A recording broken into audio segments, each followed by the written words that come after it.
Okay, hello, my name is Maxim. I'm currently employed as a research assistant at the University of Hannover, and today I'm going to present my adaptive FBMC real-time testbed based on GNURadio. I will start explaining what FBMC is with a short recap on OFDM, because OFDM and FBMC, they are strongly related, and it's easier to understand FBMC if you know what OFDM is. So OFDM is probably the most popular multi-carrier modulation scheme today. Why is it so popular? If you have a single carrier modulation scheme, as you can see in the upper picture, you have very short symbols in time domain, it's capital T, but very wide symbols in frequency domain.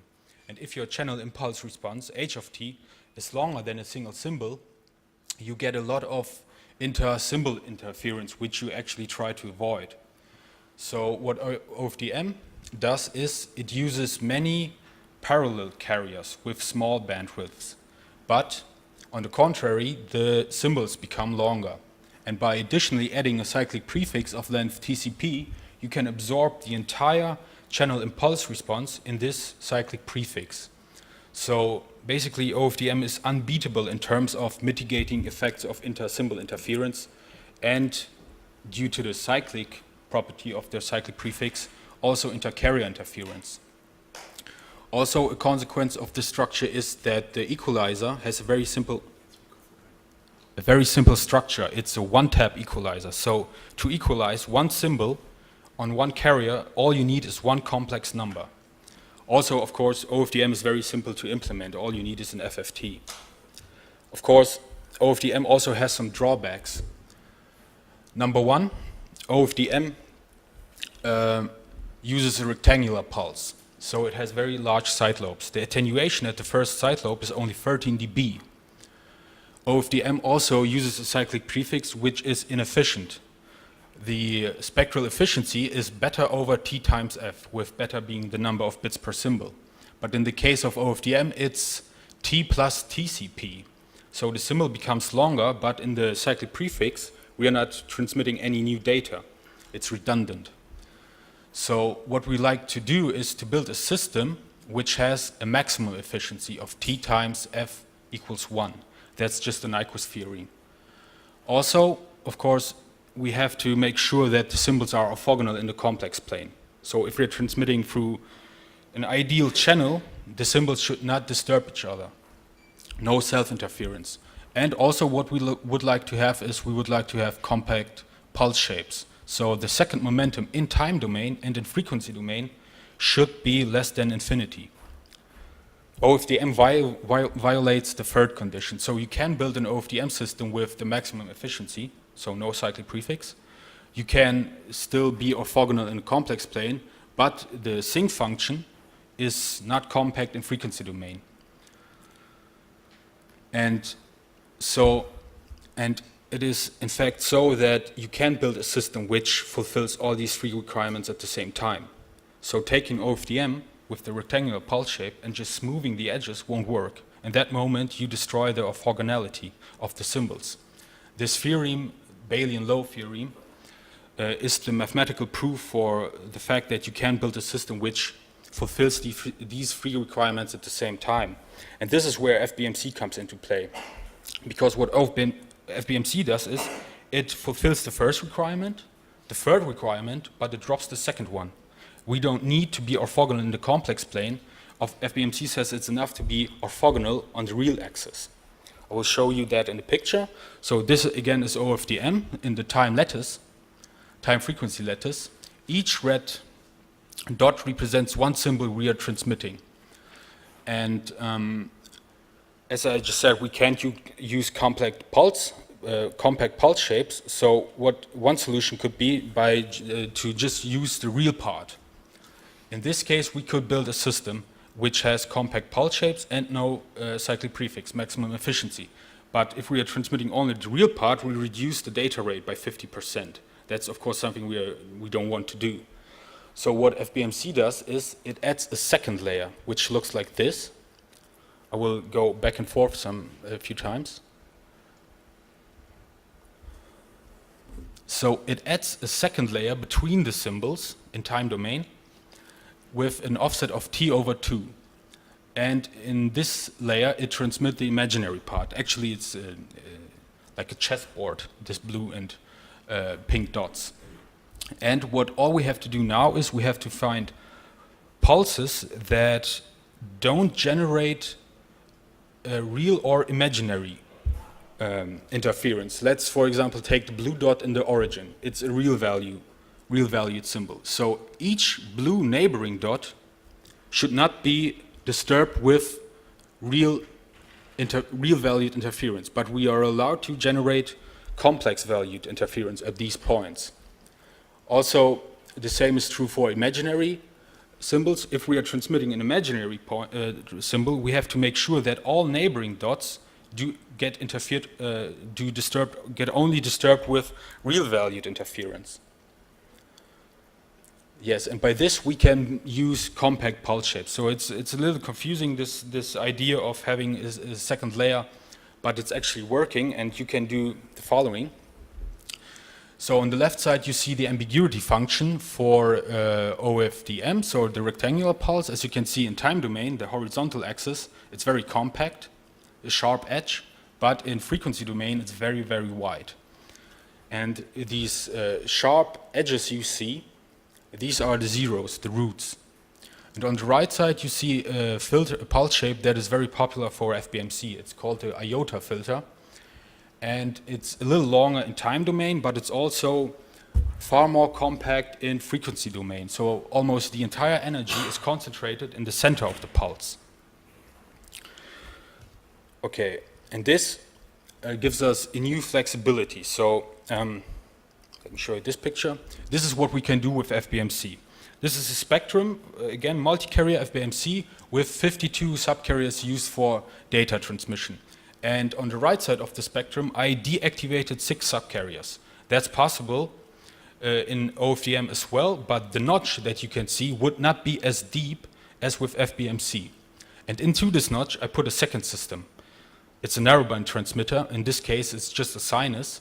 But these systems which are totally independent from each other, they can coexist.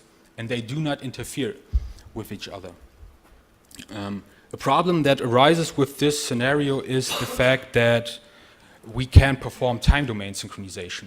Usually what you do is you have a frame with a data part and a preamble, and to synchronize the frame, all you do is you perform a correlation in time domain, and whenever you receive a very high peak, you know you just detected a frame. That's not possible in this scenario because in the best case, the second coexisting system would add white noise to your synchronization process, so it would definitely become worse. But in the worst case, your system, your FBMC system, and your narrowband system could be correlated. So in this case, you would see a lot of peaks which do not mean that you detected a frame, but that mean that your signals are somehow correlated. And this effect would disturb your synchronization. So a solution for this would be to synchronize not in time domain, but in frequency domain. So all we do is first, we transform into frequency domain. So we receive from the antenna the IQ samples, we transform them to frequency domain. Then we ignore all the carriers that are used by a coexisting system. In this case, we would ignore the 6 subcarriers that are deactivated because within this bandwidth, another system is transmitting. And then we would correlate in frequency domain. So we would take the frequency bins and correlate them against each other. That's actually possible in frequency domain. And this way we can we can detect the frames in frequency domain. Okay, so this is the transmitter I've built in GNURadio. It uses 64 subcarriers with 52 of them used for data. Okay, convolutional code. The frames can have up to 1500 bytes. It's the limit due to Ethernet. And I'm using 12.5 megasamples per second. And the hardware is the USRP N210. So the flow graph starts on the top left side with the socket PDU. That's just a block that receives data from outside and passes them on. Then the rest is pretty straightforward. You have the MAC encoder, the physical layer encoder, and then the carrier allocator. The carrier allocator transforms byte data into QAM symbols, so it's a modulator. The first interesting block is the FBMC OQAM block. This block performs the separation of the complex symbols into real and imaginary part. So this block receives a complex vector and puts out a real valued and a imaginary vector. So the data rate, the item rate of the radio gets doubled at this point. Then we have the FFT. It's an inverse FFT, so we're transforming from frequency to time domain. And then the second interesting block is FBMC PPN. PPN stands for polyphase network. It's a efficient implementation for the pulse shaping per subcarrier. So in this block, each of those subcarriers after the FFT gets shaped with the filter I showed you before. For example, iota. So we transform the rectangular pulse shape into this far smoother pulse shape. Then we have these overlay blocks. So as I just said, the rate at the block FBMC OQAM was doubled. Now we have to reduce the data rate, so we have the same sample rate as an OFDM. This is done with FBMC P2S and FBMC ED. Well, and the rest is just GNURadio related. The end of the flow graph is the UHD USRP sync. So this is where the IQ samples are transmitted to the hardware. Also interesting are those blocks on the bottom. These blocks are for channel measurement, so my transmitter does not only transmit, but from time to time it switches to reception mode. It measures the channel, and if it detects subcarriers which are occupied by a coexisting system, it deactivates these carriers for its own transmission. I will show you that later in the video. This is how the receiver looks like. So it uses frequency synchronization, a one-tap equalizer, Viterbi decoder with soft decoding, and again a USRP N210. So the most interesting blocks are these. These blocks are responsible for synchronization. So the path gets split up. On the bottom you see the delay, it's just the IQ samples and time domain. Nothing changes at this point. But the FBMC analysis filter bank is responsible for transforming the IQ samples to frequency domain. So everything this block puts out is in frequency domain. The next block, FBMC CCF, which stands for cross correlation function, performs the cross correlation in frequency domain. It also measures the symbol in timing offset, so it does not only detect frames, but it also determines where those frames begin, and it also measures the carrier frequency offset. We need this carrier frequency offset, needs to be corrected. So when it detects a frame, this information is passed on to the FBMC frame extractor, which extracts the frame. So it puts out very clean cutouts of each frame it received in this unsynchronized IQ stream.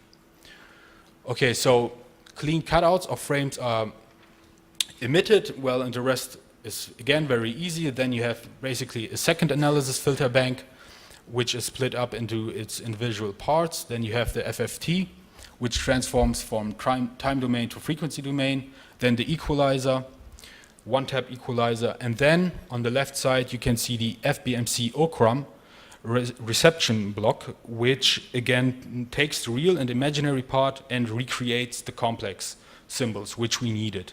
Then a PHY decoder, and at the end the socket PDU, which emits the byte data. And in the best case is of course the same data retransmitted at the transmitter.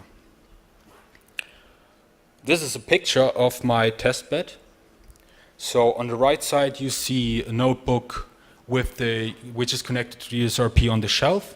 It's the transmitter, and in the center you see a tower computer, so we need a little more power. Again, connected with the USRP, that's the receiver.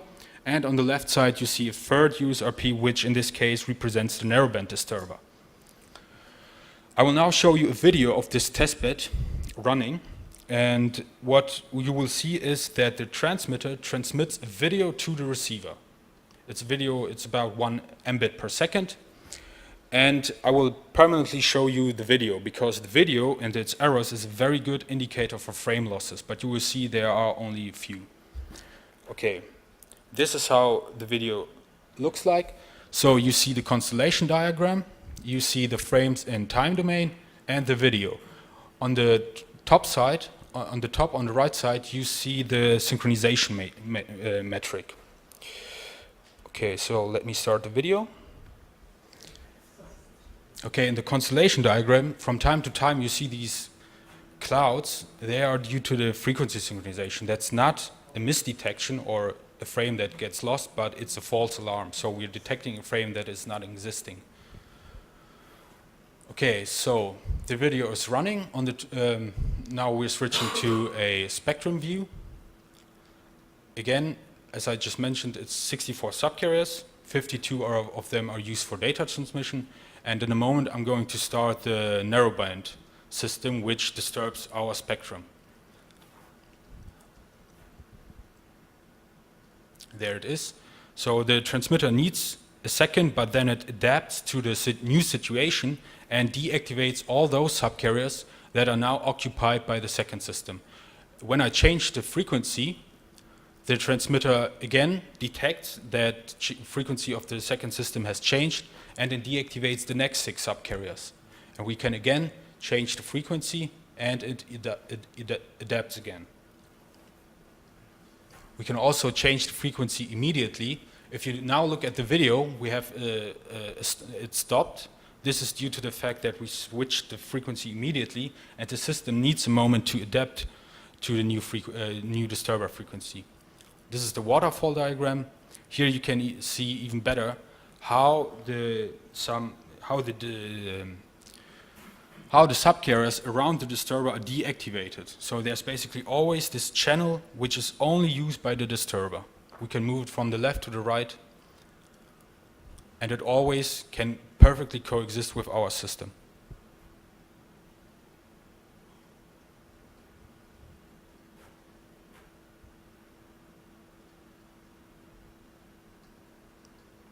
And if we leave the spectrum of the FBMC, it reuses the entire spectrum.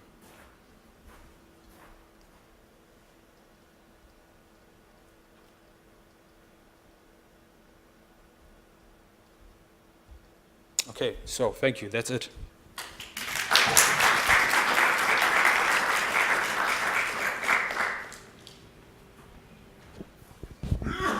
Wow, thank you very much. Very impressive. Very impressive indeed. Questions from your side?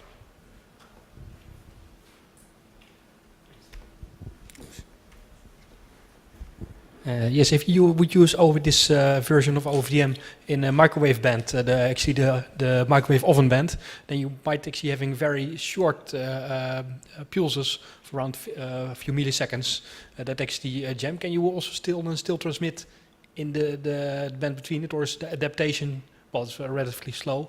I'm sorry, I didn't get the question. Well, if you have a microwave oven, it might there's also a very strong signal in the 2.4 gigahertz band. Yes. And then it would actually adapt to whatever the microwave frequency is. It will adapt to it. Yeah, exactly. It will adapt to it. But if you having a very cheap microwave oven, there might be also some slight periods in which there is no power jamming in the 2.4 gigahertz band, because it's turning off and then turning on again. Yes, so if there is no signal in the spectrum, then it would use the entire spectrum. Mm-hmm. Of course, there will be some collisions because it needs some time to adapt. Okay. You can't avoid the collisions completely. That's impossible.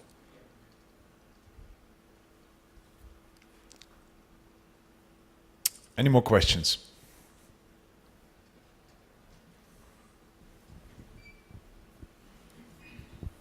So if I understood correctly, the transmitter and the receiver are sensing the spectrum at the same time, is that correct? No, only the transmitter. The transmitter is changing its channel, and the receiver is detecting this change automatically.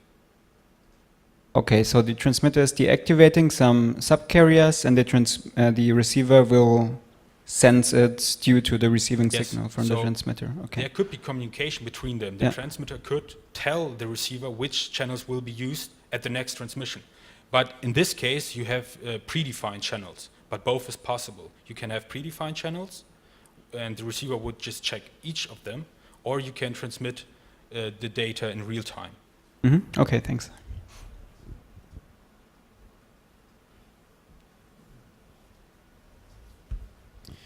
A question from me. How does the system react to a varying signal strength of a disturber? Well, it depends. If it still can detect the disturber, then it will adapt to it. If the receiver is not detected, the disturbing system, then of course there would be a collision. But in this case, as you can see, the transmitter power is, well, clearly larger. It can be up to 20, 30 dBs, and it still works. So that's, I would say, quite impressive that it still works with off-the-shelf ADCs. Because I mean, this, of course, this is a lab scenario with a very clear, distinguishable transmitter. But I'm thinking about kind of real-time scenarios where you don't have very strong signals, but all sorts of signals with a different signal strength. And of course, this is about cognitive radio, where systems detect which parts of the spectrum they can use. And how would you transfer this lab environment to the real world? Can you give any outlook? The idea, for example, would be that, let's say, some operator has a large bandwidth, let's say Vodafone, has 100 megahertz. And then there's an event, and Sennheiser, for example, wants 20 megahertz to use for its microphones at, let's say, a weekend. And then they could cooperate and say, okay, you get these 20 megahertz, and then they could coexist. So the cooperation would get 20 megahertz in the center of those 100, and they could coexist for this weekend. So it's a non-competitive way of sharing the spectrum. But in this case, it's competitive. And, well, it depends. If the power level is high enough, you will always detect these disturbers. If not, then there's collision. But even if there's a collision, it doesn't mean the frame is lost. It still can be corrected. Wow, cool. Okay, we don't have any more questions, am I right? Yeah, one more question.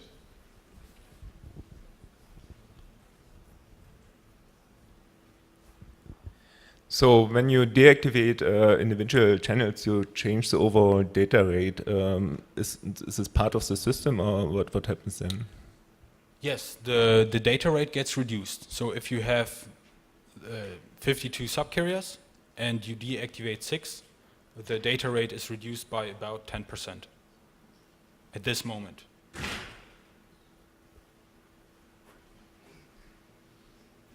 Okay, any more questions? No more questions then? So, Maxim, thank you very much.